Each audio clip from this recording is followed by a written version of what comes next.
Salam sejahtera bagi kita semua. Selamat pagi, selamat siang, selamat sore, selamat malam, dimanapun saudara berada dan kapanpun saudara mendengarkan podcast ini. Saya berharap kita semua ada dalam perlindungan dan kasih Tuhan.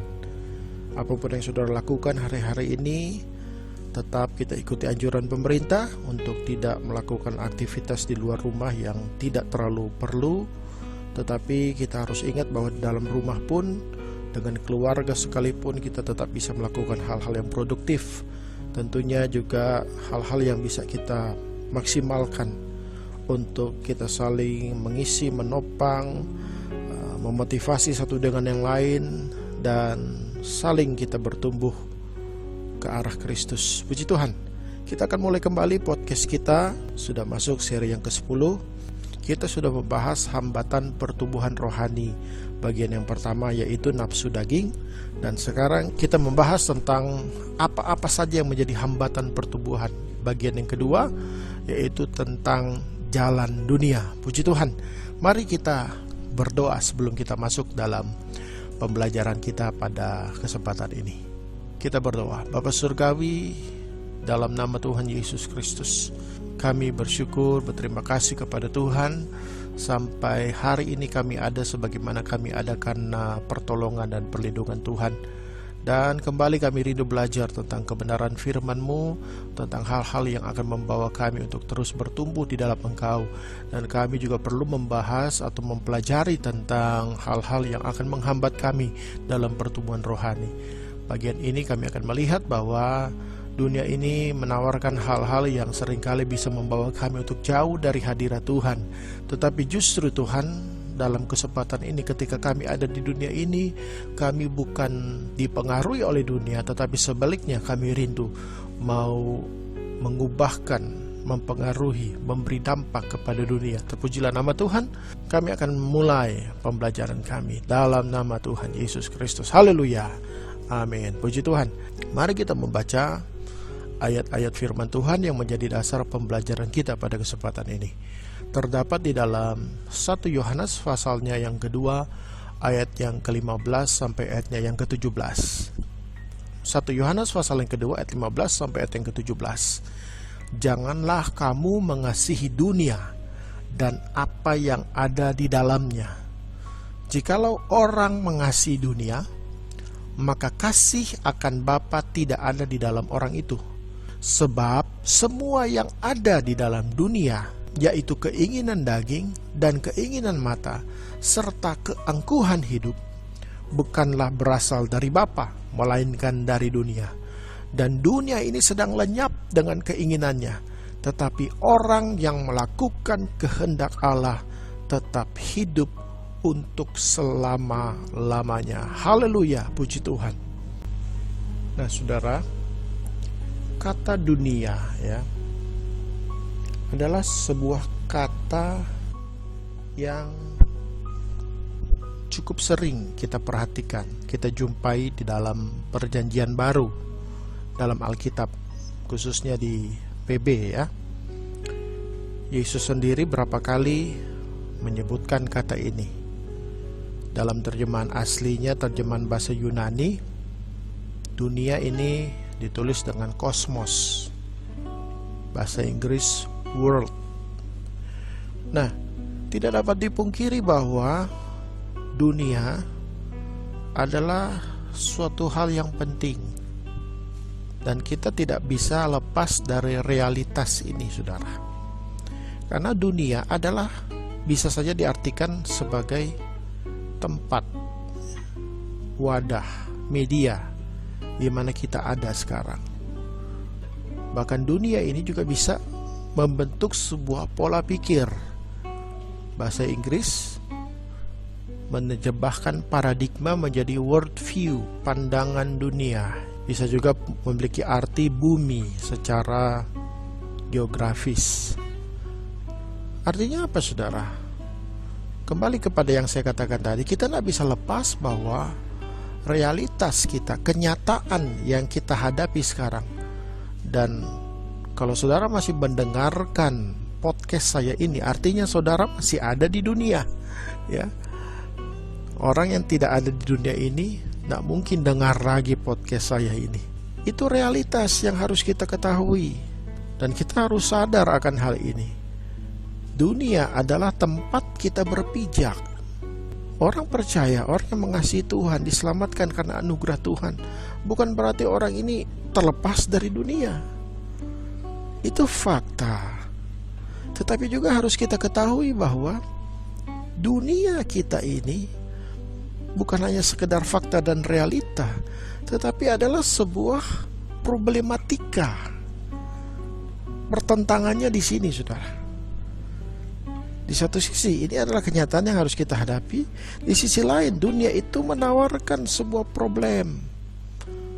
Ketika kita mengasihi Tuhan, tidak serta-merta dunia sekeliling kita, environment, lingkungan di mana kita ada, serta-merta berubah menjadi suasana atau keadaan seperti layaknya sorga, saudara. Maksud saya begini, tidak serta-merta membuat keadaan sekeliling kita ini selalu akan membawa kita itu lebih dekat dengan Tuhan.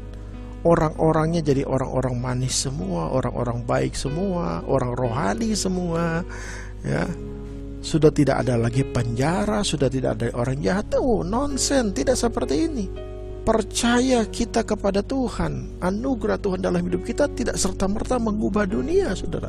Itu yang saya katakan, problematika yang terjadi. Kita masih ada dalam dunia yang sudah terkutuk, dunia yang sudah bobrok. Dan bukan hanya itu saja, saudara. Dunia yang kita tinggali saat ini itu pasti akan menarik kita, menjauhi kita dari sistem dan nilai-nilai kekekalan. Seperti halnya bagaimana mencari perkenanan manusia, bagaimana supaya kita lebih mengaktualisasikan diri. Bukan berarti aktualisasi diri itu salah, saudara. Dalam konotasi yang lain tentu kita juga harus menyatakan bahwa Tuhan yang ada dalam kita itu lebih besar. Tapi seringkali, saudara, aktualisasi diri adalah sebuah kerinduan dalam tanda kutip yang lebih kepada hal-hal yang bersifat ambisi, bukan untuk Tuhan, tetapi lebih kepada bagaimana supaya saya dikenal, bagaimana saya supaya lebih dari yang lain, bagaimana saya, Tuhannya dikebelakangkan, saudara. Ini yang jadi problem, saudara. Dan dunia juga akan mempengaruhi pola pikir, perilaku, dan sikap hati kita, sehingga kita tidak lagi mengalami kemerdekaan di dalam Kristus, saudara.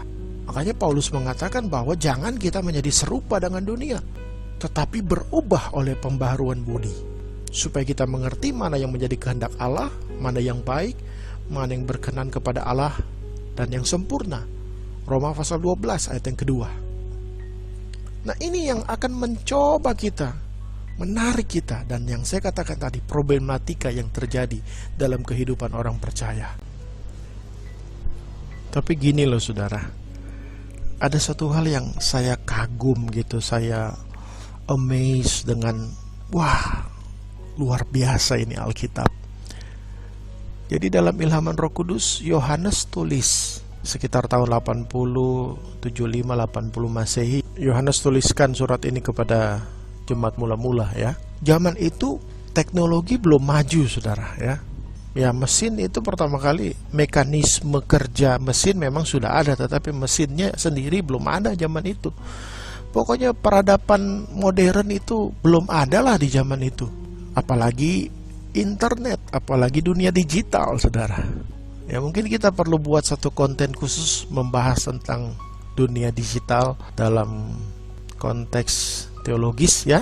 Tapi intinya begini, dalam ilhaman Roh Kudus, Yohanes sudah menuliskan hal ini, saudara, bahwa jangan mengasihi dunia.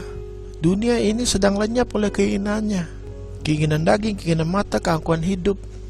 Bukankah itu yang terjadi hari-hari ini, saudara? Nah, itulah yang saya katakan, dengan adanya teknologi informasi dunia digital, tantangannya luar biasa, saudara. Makanya, saudara, hambatan pertumbuhan itu harus kita lihat dari sisi ini. bahwa dunia itu bisa saja menarik saudara untuk jauh dari pertumbuhan. Tapi sebaliknya, sarana yang ada dalam dunia, kalau kita bisa maksimalkan, kalau kita bisa berdayakan, kalau kita bisa arrange, bisa kita kuasai itu, kita taklukkan itu, pasti itu akan menjadi suatu resources, ya, akan menjadi suatu sumber daya untuk membangun diri kita, untuk mengupgrade diri kita. Semakin hari semakin sempurna, semakin hari semakin bertumbuh dalam kasih dan kemurahan Tuhan. Luar biasa saudara. Jadi pada kesempatan ini kita belajar bahwa dunia adalah sebuah realitas yang tidak terbantahkan dan kita harus bergelut terus di dalamnya saudara. Dan dunia itu menawarkan problematika dalam hidup, ya. Kita tidak mungkin tidak mengakui bahwa di dunia ini kita tidak mendapatkan problem. Pasti kita akan mengakui bahwa dunia ini menghadirkan problem dalam hidup ini. Tetapi satu hal yang harus kita ketahui juga, bahwa dalam dunia kita akan menemukan sumber daya, resources, sumber daya yang bisa kita kembangkan, bisa kita maksimalkan untuk kemuliaan kebesaran nama Tuhan. Itu sebabnya dunia harus ditaklukkan, dunia harus dikuasai, bukan justru dunia yang menguasai kita. Puji Tuhan, jangan jadikan dunia menjadi suatu hambatan dalam pertumbuhan, tetapi berdayakanlah dunia ini untuk kemuliaan dan kebesaran nama Tuhan.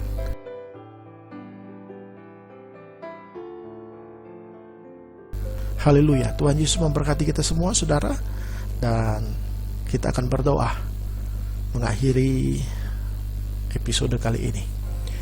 Tuhan Yesus, Allah yang ajaib dan luar biasa, segala pujian, hormat, kemuliaan kami naikkan kepadamu Tuhan. Engkaulah Tuhan yang luar biasa, yang sudah menciptakan dunia ini dengan segala sumber daya yang ada. Tetapi karena kejatuhan manusia, dunia ini menjadi bobrok, hancur, dan dunia ini bisa menawarkan sesuatu yang buruk dalam hidup kami. Tetapi kami orang-orang yang sudah dimerdekakan oleh Tuhan. Tuhan mengajarkan kepada kami bukan untuk ditaklukkan oleh dunia, bukan untuk dikuasai oleh dunia, bahkan kembali ke dosa kami, kembali ke kubangan yang akan menghanyutkan kami, membawa kami kepada kematian yang kekal. Tetapi justru ketika kami ada di dunia ini, ketika kami bergelut dalam problematika yang terjadi dalam dunia ini, kami harus menaklukkan dunia, kami harus memberdayakan, menguasainya untuk kemuliaan kebesaran nama Tuhan. Satu kali kelak dunia ini akan digulung, akan dihancurkan, akan musnah.